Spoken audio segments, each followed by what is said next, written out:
वळूया पुढल्या बातमीकडे। विधान परिषदेच्या निवडणुकीबाबत भाजपाचं ठरलं। कोकण पदवीधरसाठी भाजपाकडून निरंजन डावखरे तर मुंबई पदवीधरसाठी किरण शेलार यांना उमेदवारी।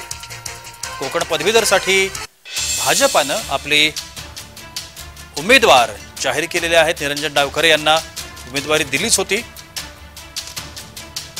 आता किरण शेलार यांना देखील उमेदवारी देण्यात आली।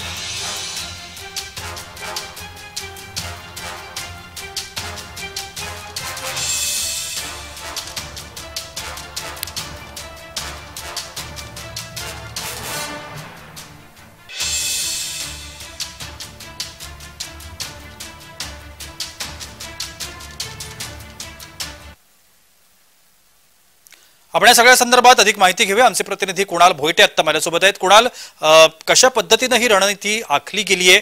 आपण आता बघतोय की कोकण पदवीधरसाठी निरंजन डावखरे आणि आता किरण शेलार या दोघांनाही उमेदवारी मिळाली आहे। अधिक या सगळ्या संदर्भात काय माहिती आहे?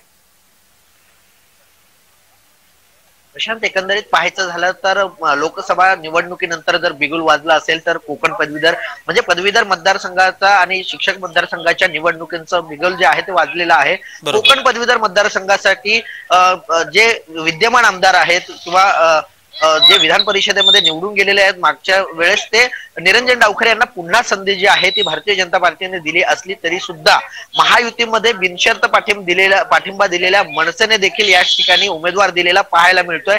अभिजित पानसई यांना देखील उमेदवारी मनसेकडून मिळालेली आहे आणि आत्ताच एक मोठी बातमी आपल्या हाती लागलेली आहे, ती म्हणजे शिवसेनेचे सचिव संजय मोरे यांनी सुद्धा नॉमिनेशन फॉर्म जो आहे तो घेतलेला आहे। म्हणजे आता महायुतीमध्ये बिघाडी झालीये का असा एक सवाल उपस्थित होतोय, कारण भाजपकडून महायुतीतला एक उमेदवार दिला असताना संजय मोरे यांनी देखील नॉमिनेशन फॉर्म घेतला असल्यामुळे महायुतीमध्ये बिघाड झालाय का अशा प्रकारचा प्रश्नचिन्ह जो आहे तो निर्माण होतोय। कारण शिवसेनेकडून 4ही जागांवरती दावा जो आहे तो करण्यात आला होता। संजय मोरे हे कोकण पदवीधर मतदारसंघासाठी इच्छुक होते आणि त्यांनी आता नॉमिनेशन फॉर्म घेतलेला आहे। त्यामुळे आता महायुतीमध्ये वरिष्ठ लेवलला काय नेमक्या चर्चा होत आहेत, बैठकांचं सत्र आता सुरू होईल। उद्या मतमोजणी आहे, मतमोजणीनंतर विधानसभेच्या निवडणुका आहेत, या सगळ्यांवरती बैठकांचं सत्र देखील होण्याची शक्यता आहे। आणि महायुतीमधून कोण नेमका ठोस उमेदवार, अधिकृत उमेदवार या कोकण पदवीधर मतदारसंघासाठी मिळतोय